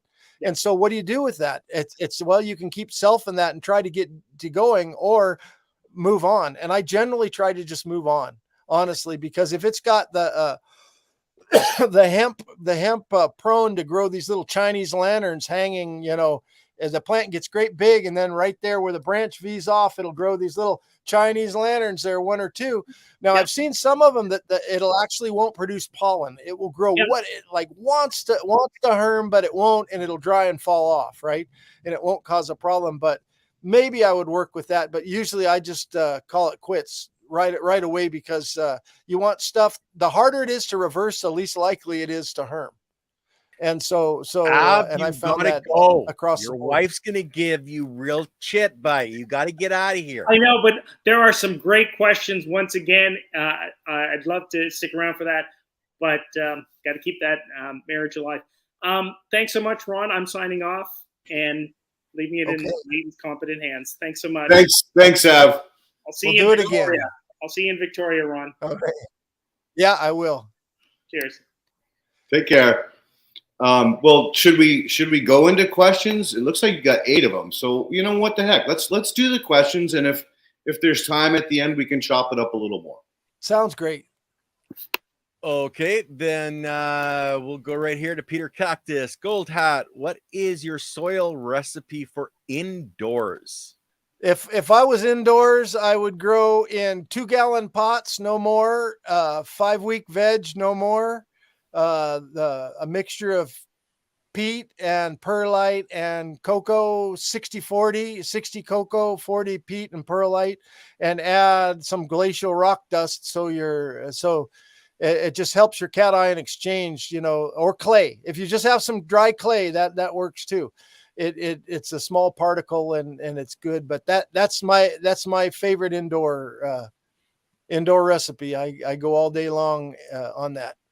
And I think the key to that whole thing is the cation exchange. Yeah. Because without that, your newts are going right through it. Yep. If you don't have a little bit of that clay, the clay actually binds to the cocoa. I've looked at it under a microscope a lot. And the clay, if you have a clay slurry, it's even better. You know, that's like when my river water, when it's really flooding, I go, my wife goes, "What are you doing? You're watering the garden and it's raining now." Muddy water. Man, I want the muddy water, man. I'm feeding my plants for next year. And so I want, you know, it's glacial, it's silt, it's microbes, it's the good stuff. And I do that every spring when I uncover my garden and the snow melts. I water it for a long time from above, every other day, so that it brings in those nutrients, those new protozoa, those new nematodes that were living in the water that didn't freeze. Because if water freezes a couple feet, but there's water underneath there that didn't freeze, so there's nematodes and good things for my garden there. So anytime you're growing indoors, so unless you're going to do like the horizon thing, and you're at least 20 inches deep, I would say, probably with 6, 12. Actually, we go 18. 18 seems to work fine. I've had people that done 24 and 30. They work as well, but the 18 keeps it to a minimum, so it's not as heavy. But again, it's one part times double it, then double it again. And if you remember that, you're golden. Right. I love the 1, 2, 3 formula, man. That's a good formula, you know. And you want to make sure though that you have some sort of a netting over the holes in your pots. If you use fabric pot, or if you use fabric pots, you're golden. But if you use plastic pots, you want when soil gets heavier, then it can tend to have fines that'll drift down and it'll block off your drain holes. And well, that's the beauty of the E. The E is a sand filter. So it's just sand. Is that what E is on the bottom? The E is rocks and sand, but I tell people you gotta wash the sand in, no pores. Okay. And then you create a sand filter. Well, there's the filter I was talking about. Yeah, definitely. Yeah, that's what if I was going to grow organic indoors, I'd do that. But I always, to water my plants, I pick them up to water them indoors. I go, oh, this one needs 400 mils. This one needs 600 mils, just by how much it weighs, because the water is so important to have the right amount of air and the right amount of that when you're growing with salt. Here's the second breeder that goes so far as to weigh his friggin' pots, because they get it. There's nothing more important. As soon as you get your pH is going to go all over the map. If you have different watering, it's too wet and there's no air, it's anaerobic. You don't have anything in there that's anaerobes, but it's still anaerobic. Your plant hates it. The roots hate it. It's a bad plan. So if you're going to grow in pure peat, even you can grow in peat, but it's very acidic, and so as soon as you get it wet, it's starting to rain here. I got to close my window. Peat's very acidic, and my river water the pH is 8 when it's raining and got that mud going through it that I love, but normally it's a little even higher than that.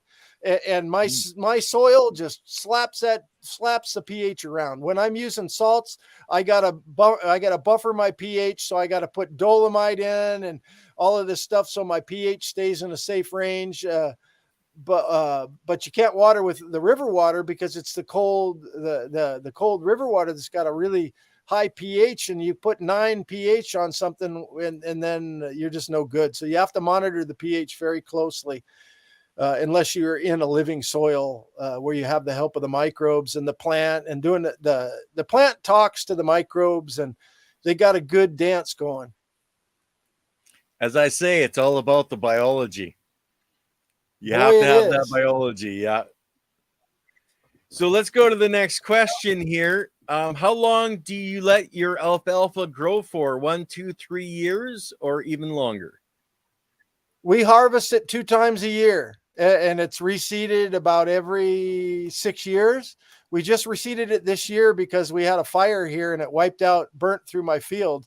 And then the fire was coming at my house. And so I had to get out there with a disc and disc it up so the fire wouldn't burn up to the few trees around my house and burn my house. But so it's been less than 6 years, but usually you let it grow up until it starts flowering. And then we harvest it as hay. Yeah. And you've got horses, which you need the hay for as well. So, yep. Now, how about do root zone with lower layer of water, aquaponics, and soil on top, aerobic? All right, this is it's called the dual root zone. Okay. It was actually brought to America by a gentleman from Australia who introduced it to a woman named Sylvia Bernstein in Colorado. Very, very interesting system. It's basically like a SIP or bottom water system. So you're basically constantly running water through it. And that too would be a hydrogen, sand, probably not sand, because then it's going to trap the built up suspended solids and liquid. I probably wouldn't recommend sand. Mm-hmm. But what I've noticed over time, those systems, if you're changing the plant in the pot all the time, fine. But you got to wash the medium because the medium has biofilm buildup on it. So it works great for one grow, but you can't reuse the stuff. You got to wash it and start over. Does the system work? Yeah, it does. But is it finicky? Yeah, definitely. You never give the plant any kind of dryback whatsoever. And I personally believe that drybacks and certain environmental pressures, not necessarily stresses, are important for the plant to show its full genetic potential. So hopefully I answered that question for you, my friend. Yeah, I don't think I would be. I don't think it would be like soil, deep water culture, whatever. It's like it sounds really problematic to me. Again, it's a great idea. It has potential, but it's overcomplicating things in my mind. Yeah. Use the KISS method. Keep it simple. I won't say the last word because people get mad at me, but Ron was spot on. It's a balancing act between bottom and top watering. You'll see with tensiometer at different levels, and that's what we're talking about with Tom was putting the 3 layers of the potentiometer in so we could monitor that. So we should have some data on that hopefully fairly soon. Yeah, I'd love to chat with him. Yeah, I'd love to give him my number. I'd like to chat with him because when you stick a water meter in there, I bet you he'll find that sometimes it's drier on the bottom than 3 inches off the bottom. Or it's not the bottom. The bottom's always going to be dry, kind of, because you got sand. He's in a horizontal. No, that sand acts like an aquifer. All right, Ron, do me a favor. I want you to fill up a bucket 3/4 full of sand. Add water till the water comes to the surface. Push your hand in and make an indent, and then pour the water off the top until even in your indented handprint, you can't see water. Then take that thing, flip it upside down on a tarp, and let it dry out. You watch how long it takes before that sand completely dries out. It'll blow your mind. It'll blow your mind. How it holds the surface tension, just holds that moisture in there. Mm-hmm.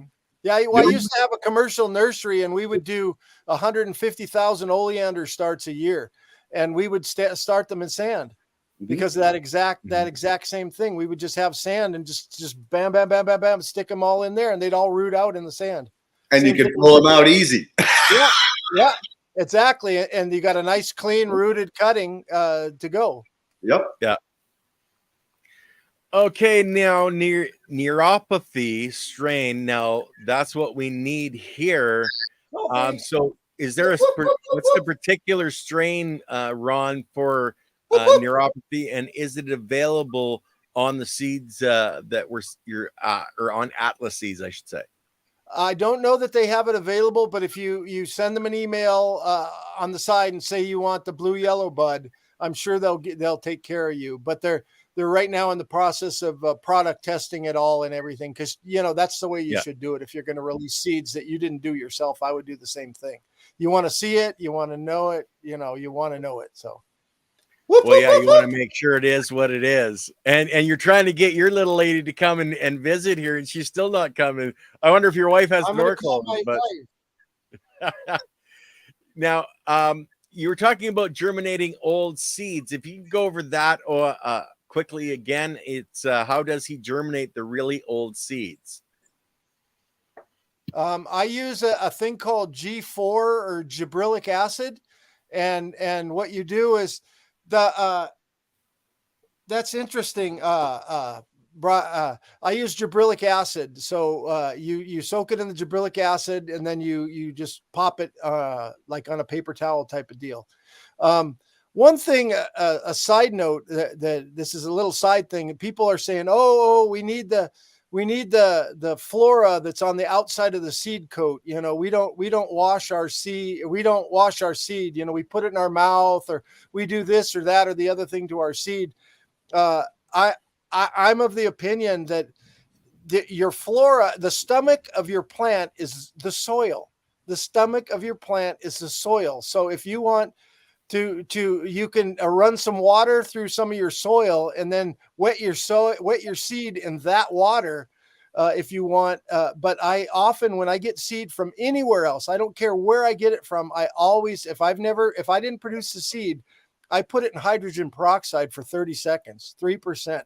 and just bake all the biology off of that seed, because I don't know what their biology is, but I know what mine is. And so James White would be horrified with that comment.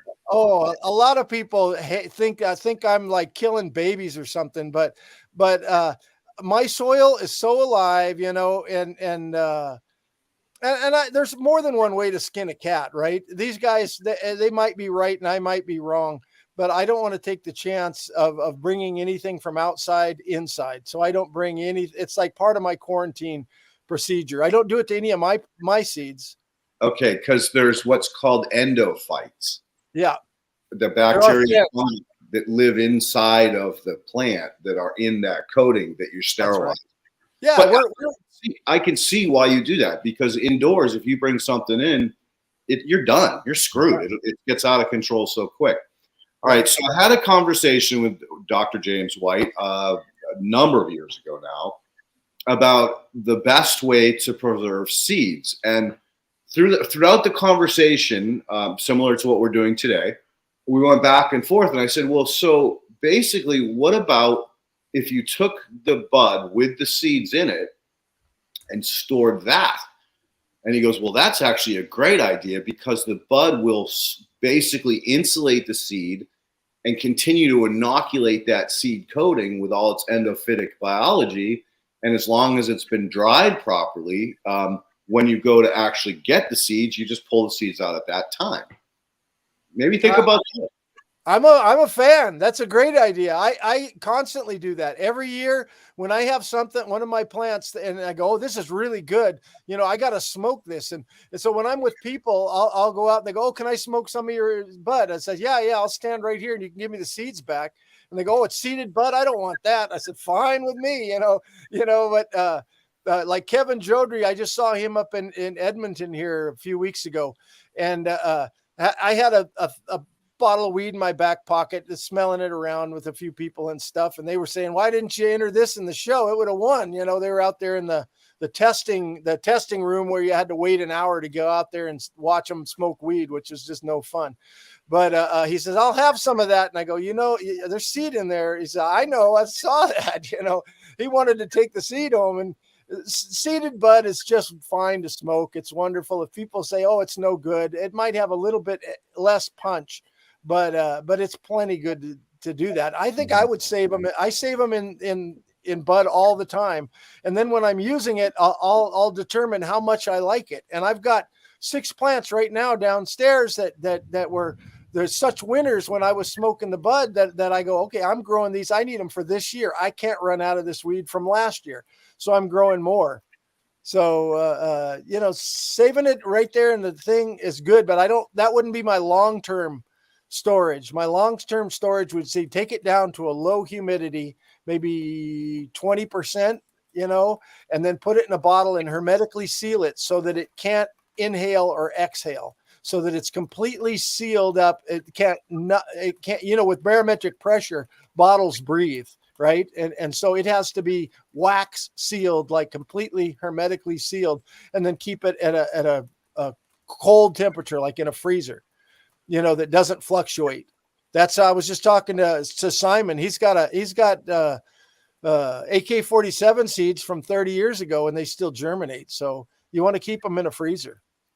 You just can't take them out, because if you thaw them, don't even look in the freezer. Have them in styrofoam. Have them in styrofoam things within the freezer. So when you open it up, the warmth doesn't get in there. You don't want a fluctuation in temperature, and you can harvest them in an instant, as long as you keep them bone dry and cold. Cool. Now that's a gold nugget, guys. Definitely. Yeah, if I knew that 40 years ago, I'd still have skunk. No doubt, eh?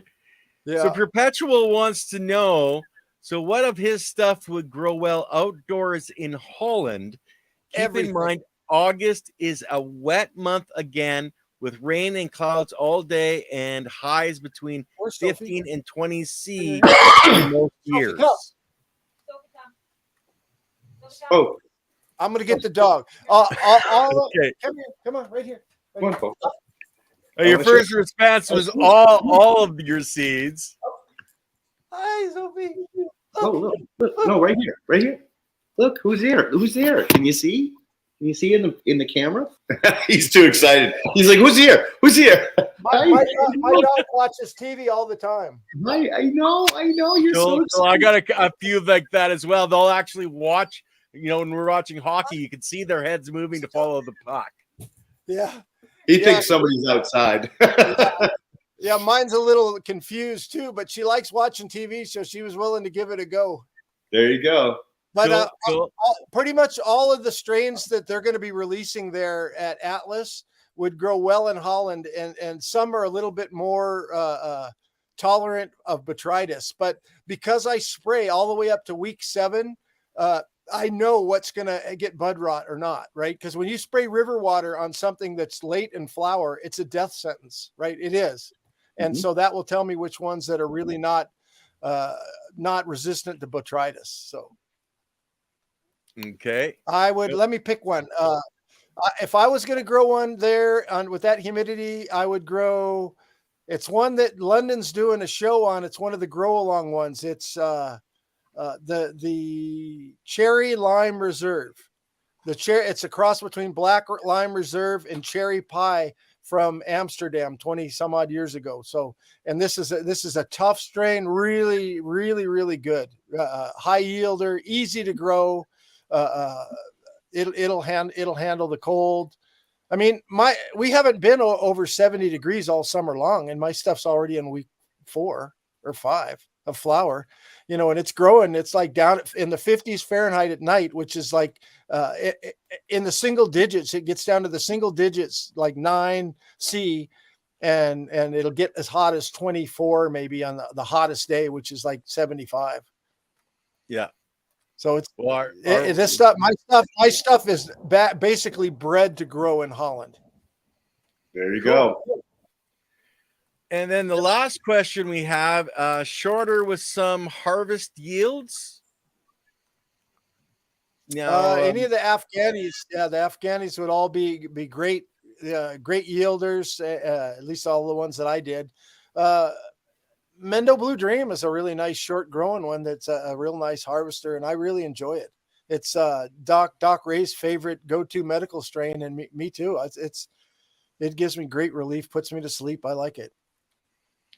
Now, Perpetual is saying Cherry Blue Dream. No, cherry. It was from Black Lime Reserve. So Cherry Lime Reserve, and that does have a lime flavor, but the lime flavor in that one won't go away. You can keep it in a bottle a long time. So, but most of them it will diminish. Most of the citruses go away, but not so much that. It's more of a dank lime. A really dank lime, so it lasts. Okay, and they have it on their website. I can't bring it up any bigger, but they have the Cherry Lime Reserve on their website right now at Atlas. There it is. There you go. That's the one. All right, Highland, you're styling. Yeah. And that was it for questions, guys. So there's 8 minutes left. You can keep talking about whatever you want to talk about. I'm ready to talk about whatever. So have you microscoped your river water? Yeah, it's loaded. I don't even know how. It's got so much funky stuff. I can't even say what it is, but I don't get any pythium. I don't get any root rot or nothing. So it's cold here. So there's this one organism, it's called a rotifer, and it looks like a street sweeper. It has 2 bristles that go around and around. Oh, yeah, it just swims around. We got those. Yeah, with a hook tail on the end. Yeah, hook tail. Like, that's a weird looking thing, huh? It's almost like a bird or something. So those are critical for overall river health. If you don't have them, it's a nightmare. And the reason why is they are river cleaners. They clean the suspended organic solids out of the water column. Right. And they provide food for the fish in their larval stage. Down here, we don't have them anymore. Like I've been all over New England. There are places in Maine that do have them. Some in New Hampshire and some in Vermont. But when you get south into Mass and down into Connecticut, Too warm. that they're gone, and we wonder why there's no trout or any kind of real fish. You know, what do we call them? Meat-eating fish in the water, because there's nothing there to support them. We got meat-eating fish up here. We got pike in the river. Oh, I bet you. There's a lake just downstream from me, and they come up to spawn. And so during the spawning time, they're just ripping through there. Oh, I'll bet. And I bet you got trout, salmon. No trout. It's too cold for trout. Oh, really? Okay. Yeah, we got pike and walleye and a whole different set. Trout would be farther south, like Humboldt. There'd be a lot of trout around Humboldt. I caught a lot of trout out of there. Have you ever caught a walleye? Yeah. Those are ugly. Those are ugly fish. They're like a largemouth bass with teeth. Yeah. Oh, pike are worse, man. And they're like a barracuda. Yeah, they're prehistoric, those motherfuckers. Yeah, but they're delicious. They taste good, though. Yeah, they're really good. Well, think about what they eat, right? Yeah, they eat those little flying around things. They eat sushi all day, every day. One thing we have in the river water that's probably not great is giardia. Okay. But doesn't seem to bother the plants, but it bothered me. I got beaver fever, so giardia in there. But other than that, there's all kinds of protozoa. We're just loaded. Our water is loaded with protozoa. I bet. And when I do my compost, it's like when I do that final mixing after it's all done and there's no more cooking that can happen. It's all broken down. I water the heck out of it with the river water, and I know I got tons of protozoa in there because it's the only water I add is river water. Yep, I bet. I mean, I'm just so enamored because I've been telling people this for years. How hard is it to just dig a fucking hole and even put a kiddie pool in there, fill it with water, throw some carp in there, and then at the end of the season, sell them to the pet store or sell them back to whoever you bought them. But then you have a whole growth season of fish shit or fish manure. Yeah. I shouldn't use the term fish shit because there's a product out there called fish shit and the stuff is junk. So fish brew. Fish brew. Yeah. This water here is good. It's even got like an iron fixing bacteria in it. It's got some sort of a bacteria that sucks iron out of the rocks, and it actually is kind of got a red film to it and stuff like that. Yep. And that's another one. It's got, I don't know what it is, but it's just golden. Yeah, it's a specific bacteria. It poops out iron. So all of the iron ore in North America, we have some of the richest veins because that bacteria lived exclusively for who knows billions of years along the Great Lakes, and that's why like Pennsylvania, Lake Erie, and that whole area was a giant iron mine because the material was right there. So when Carnegie wanted to set up his monster plant, that's where he went. So I'm not surprised you have those. They're pretty prevalent up here in North America. And my plants are thankful for it. They're really green. I mean, really, really green. You get a lot. It just makes that iron really available. When we have a lot of thunderstorms here too, and it's amazing. After a thunderstorm, we get thunderstorms like you have never. Maybe you have, but we're talking perpetual lightning, like every second. It's lightning out right now, but we'll get them to where it'll just go boom, boom, boom, boom, boom, boom, boom, and then my yard the next couple of days after that lightning storm, green, lime green. It's like it's doing stuff with the nitrogen in the air or something, and it's exactly what it is. It fixes the nitrogen in a way that allows it to be plant available. And it also provides electroculture in the soil. And, that goes back to something I meant to tell Av last week when we had Tom on. We were talking about how to detoxify. And I started talking about how with biology, you can break toxic compounds down into lower pieces or carbon chains. Right. But the one thing I forgot to mention with him on the podcast was that the real end game is that the bacterial will pull or add electrons and make it bioavailable or non-bioavailable. Yeah, so that happens. That's how you turn toxic compounds, man-made toxic compounds, back into their original organic and harmless state. Again, it's all about the biology. Yeah, if you try to take, I'll use alfalfa to feed, but if you try to take that same thing and put it in your peat and cocoa, mix it you're doing in the house, it's useless. It's just useless. You're not getting any food out of that because those bacteria have to eat it, and they poop ammonium and all different forms of nitrogen, and that's what you need to break it down.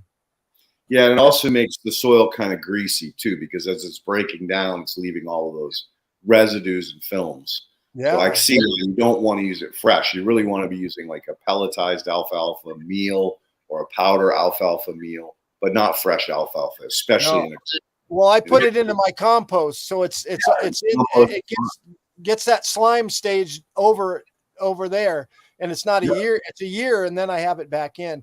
Yep, and then when I top dress with alfalfa, I use pelletized alfalfa there on the ground underneath for that magic layer where it grows that area where it keeps itself warm and it keeps all its babies ready to go for the springtime.